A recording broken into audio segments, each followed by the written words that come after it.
Declare for একটা phrasal verb.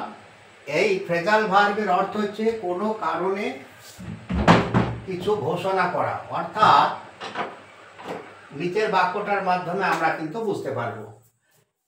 এই আমরা অনেক সময় বুঝতে পারি না ফরের মধ্যে আবার ভার্ব কোথায়, এরকম আমাদের মনে প্রশ্ন জেগেছে।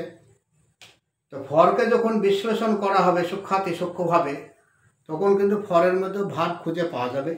ডিক্লেয়ার তো ভার্ব হয়েই আছে, তাই জন্য এখানে ফ্রেজাল ভার্ব বলা আছে, অর্থাৎ কোনো কারণে ঘোষণা করলো বা করেছিল।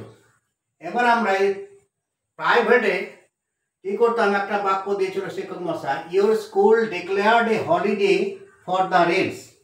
এটা আমরা বাক্য করলাম যে তোমার স্কুল বৃষ্টির জন্য বা বৃষ্টির কারণে একটি ছুটির দিন ঘোষণা করলো বা করেছিল।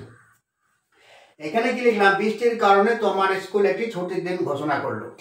ইংরেজিতে কর্তা প্রথমেই থাকে, কিন্তু আমাদের বাংলা বাক্যে কর্তা প্রথমও থাকতে পারে, মাঝখানেও থাকতে পারে, শেষেও থাকতে পারে। যে কোনোভাবে কর্তাকে বের করে নিয়ে চলে আসতে হবে ইংরেজি বাক্য করার জন্যে।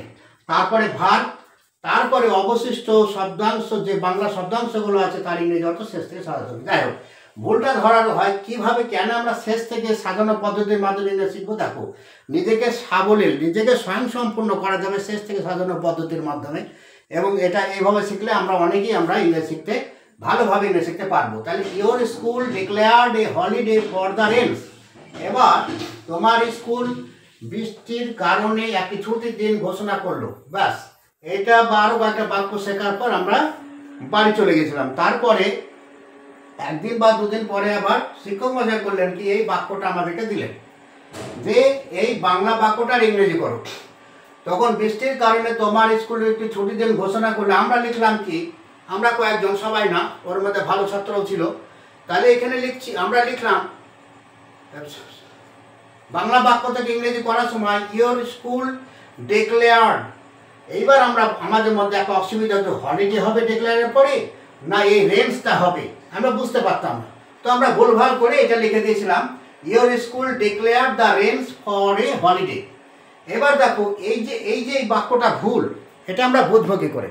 এটা তখনই বুঝতে পারবো যখন আমি শেষ থেকে সাজাবো, তখন এর বাংলা মানেটা আমরা বের করলে আমরা বুঝতে পারবো এই বাক্যটা কিন্তু ভুল। এটা আমরা বলিও না, বাস্তবেও বলি না, আমরা বাংলা ভাষাতেই বলি না। তাহলে কি হচ্ছে, তোমার স্কুল একটি ছুটির দিনের জন্য বৃষ্টি ঘোষণা করলো। তোমার স্কুল একটি ছুটির দিনের জন্য বৃষ্টি ঘোষণা করলো। তাহলে কি হচ্ছে, দেখো বাংলা বাক্যটা পড়ো, তোমার স্কুল একটি ছুটির দিনের জন্য বৃষ্টি ঘোষণা করলো। প্রকৃতির কোনো জিনিসের উপর আমরা ঘোষণা করতে পারি না। সেই ক্ষেত্রে কি হচ্ছে, এটা বাক্যটা ভুল। আমরা স্পষ্টই বুঝতে পারছি যে তোমার স্কুল একটি ছুটির জন্য বৃষ্টি ঘোষণা করলো। আমরা কি বলি? আমরা এটা বলি না। আমরা কি বলি, যে তোমার স্কুল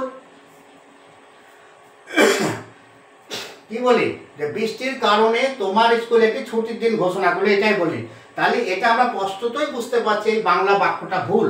অর্থাৎ তাহলে এই বাংলা বাক্যটা যখন ভুল হলো, তাহলে এই বাংলার সঙ্গে যে তৈরি করেছে ইংরেজি বাক্যটা, এটা ভুল। তাহলে ঠিক কোনটা? ঠিক হচ্ছে উপরের বাক্যটা ঠিক। এইখানে কি হচ্ছে, your school declared a holiday for the Reigns, অর্থাৎ বৃষ্টির কারণে তোমার স্কুল একটি ছুটির দিন ঘোষণা করলো। যেমন বাংলাতেও বাংলা বাক্যটা ঠিক, তেমনি ইংরেজিতেও ঠিক, কেননা দুটোই সাহিত্য।